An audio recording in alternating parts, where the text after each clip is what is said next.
I'm having one of those days where I know I've done stuff, but I can't remember what I did. So this might be a really short episode. I don't even know what episode it is.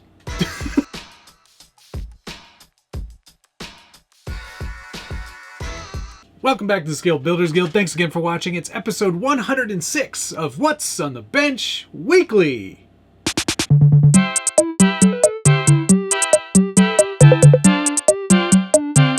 If you're not familiar with this show, it's where I take you through the projects that I'm working on. Things that are on the bench, things that I've built and are not on the bench anymore. Maybe they're behind me, maybe they're on the floor, maybe they've already been sold to somebody, because I'm fickle. Why don't you hit the like button, subscribe if you haven't already, and ring that notification bell so you get updates anytime there's a new video from the Scale Builders Guild, and we'll get right into this one with the H10 upgraded Vanquish Optic H10. And this thing is looking very, very cool. H10 is a company that has been doing a lot of hop-ups and upgrades for a lot of different vehicles, but I really caught first notice of them on their optic stuff, and this stuff looks amazing. They did all of these aluminum machined panels, just like the original Ripper, which is why I got away with being able to say that the Ripper 2 doesn't exist. But if it did, I imagine that it would use panels similar to this, because this looks really good. It actually has the sort of the same Ripper kind of look to it. Of course, H10 does this sort of inspired grille from a well-known 4x4 truck manufacturer, although not pickups. I would never call that thing they have a pickup. Yeah, some very nice machined aluminum parts. These are not obviously upgrades, they're more of a hop-up, but they really do kind of set this whole thing off and really do make it look quite original and quite unique.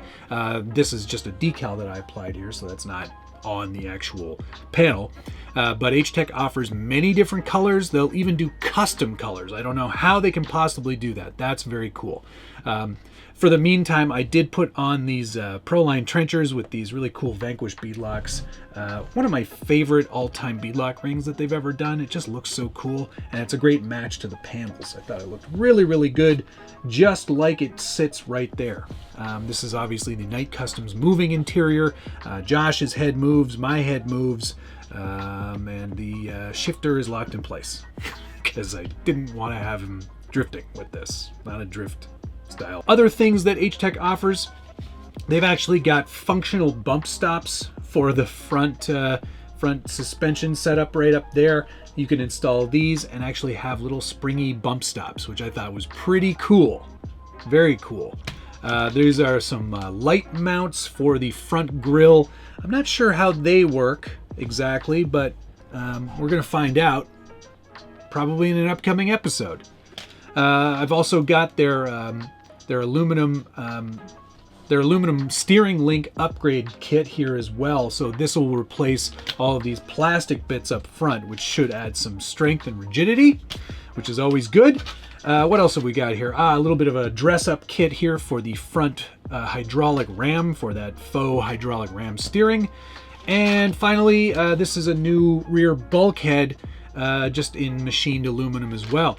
And if you check out their website, which I will of course put a link to down below, they are also now offering complete machined cage parts. So you can get a whole machined cage in aluminum, probably in whatever color you like. Very cool stuff, and it does kind of remind me a little bit of the Ripper and how that whole process came about. This is just such a much better platform by today's standards in terms of its capability and reliability. Nothing wrong with my Ripper, it's still amazing, right there. But SCX10 chassis rails. So, limited things you can do with those. Thank you, H10, for sending those my way. Very cool stuff. I think it really just adds a whole other level of customization. And while we're speaking of customization, I did add these sliders here, and I'm sure you can see those pretty easily there. They just screw into the existing plastic cage, but they are tapered and do a really nice job of kind of, let me see if I can get you a better view, mimicking the bottom of the tube, so it's a nice smooth transition between the tube and the actual slider. Those look really nice. Those are from YRUCEC or YUREC we're going to say that why you're yeah, but those are H10 Optic specific rock sliders, which are pretty cool indeed. This is not the build out, which is that one right there. My Scale Audio Solutions materials has not arrived yet. It was supposed to come today. I was going to actually do some of that install in this video, but it's too late. I got to get this out. It's Thursday, so you have to wait for next week's What's on the Bench, which I'm going to have to do with mitts. That's how the wheel spin went. So yeah, that'll be fun. Adjacent. All right, what do we got next? What's next on the bench here? You're all always asking about stickers. Where are the stickers? Why aren't there more stickers? Please make more stickers. Well, we did. Josh Toth over at Thread and Resin did up this great little slapper pack of SBG themed stickers that you should definitely own. So I'll be sure to put a link down below to where you can get these. My favorite is the chuffed one that kind of looks like the Supreme logo, which I think is very funny. This one's also quite good. The Ferrari themed cockles with a Land Rover. It's just like comedy. So yeah, go pick up a set of those. I will put a link down below. Josh would very much appreciate it, and so would I. Because there's no other stickers right now. That's all you get. Now, on to the next thing on the bench. Here is the 3D printed Land Cruiser 250 series. I think that's correct. This one's in its like closest state to being painted ever. One more skim coat with some of that Bondo glazing putty there, just to fill in some of the remaining imperfections. And then I think we're going to call this ready to go, give it a quick prime, and then plop some paint onto it. And speaking of paint, I am using Robert's Paint Care touch-up paint, but you get a big, huge can of it.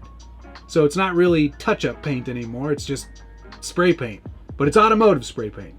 And we're using the cement gray metallic, which is basically like, it's most of the colors that that they use on all their trucks. So you can get a Tacoma in this color, you could get an FJ Cruiser in this color. You can't get a Land Cruiser in this color so far as I know, but I think it's going to look really nice. I'm pretty chuffed on that.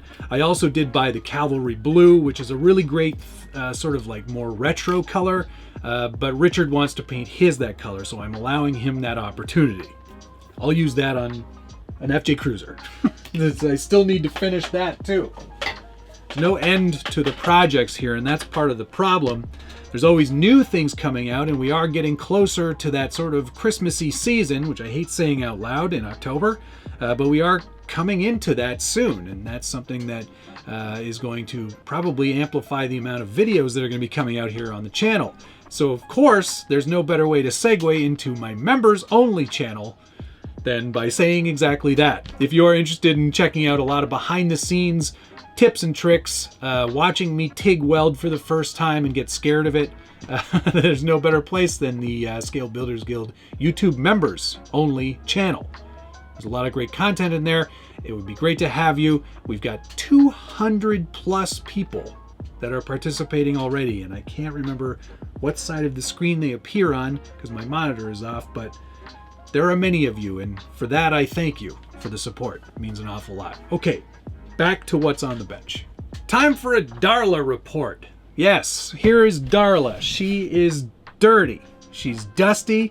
She was put away wet. No, she was put away very filthy. But I took her all the way out to Proline by the Fire. Got a lot of attention on this one at the Vanquish booth, much to Josh's chagrin, I'm sure. But people really like seeing a leaf-sprung VS410 that is capable of driving. It did quite well in its running video. I was pretty happy to be able to have this out and to share it with everybody who came by the booth. I'm not sure I talked about it very much, but Proline by the Fire was fantastic. I had such a great time. There were so many great people, so many great vendors to catch up with, and it was just a blast. We got to run some Wii Rock. We got to run some Wii RC Rock comp crawling events with the Jimmy's buggies, and that was really cool. I think there were like 16 Jimmy buggies at that event. It was so cool to see that many of them, And so it's like so wild, despite the fact that it is exactly the same design, the execution is where things are totally different. And there was just so much variety in not just the panels, but the colors and the axle choices. It was so wild to see all of that. It was so great. But back to Darla for a second. This truck was just so great. What I love about it is that there's something that I've done to this VFD twin, and it does have a click in it. And something I've done improperly, guaranteed. But it kind of suits the truck because it's kind of clapped out and it's kind of old, so it should have a click as far as I'm concerned. It did perform very, very well. I did put a couple of tiny minor scratches on it here and there, but I thought it was so much fun to drive. For a leaf sprung truck, it did very well, and I'm pretty chuffed at how it turned out. So with that, I have to thank Twisted Fabco, Casey, for designing an excellent conversion kit. Pricey's Custom Crawlers for giving me some really smooth, I know there's not any spring in there, but really smooth shocks. Who else can I thank? Reefs, of course, for a very overpowered servo for this truck because it needs it. With leaf springs, you get a limited amount of steering. And Vanquish for putting out a great kit. Of course, also Joanne, the owner of the truck, chimed in on the videos and was just so happy and excited to see a small version of her truck crawling around the rocks. I'm going to try to go out to King of Hammers next year and actually meet her and get some photos with the tiny one, because I think that would just be so rad. So yeah, there you go. Love this truck, absolutely. Now it's for sale. No, I'm not yet. It's not for sale yet. I want to drive it some more first. In fact, I am planning a trip with Richard, maybe going down to Smiggins Folly. I think this would be a great truck to take down to 123 Fake Street. All right, that's it. Pretty limited week. I feel like I've been doing so much more, but work has been kind of a little bit busy, and there's a lot of other stuff going on in my life, so we're just trying to kind of carve out some time and make some good content, and hopefully you'll stick around. There's lots more great stuff coming. My phone is blowing up in my pocket. What is going on? All right, I think that's going to do it. Thank you so much for watching, and of course, we'll see you again next week.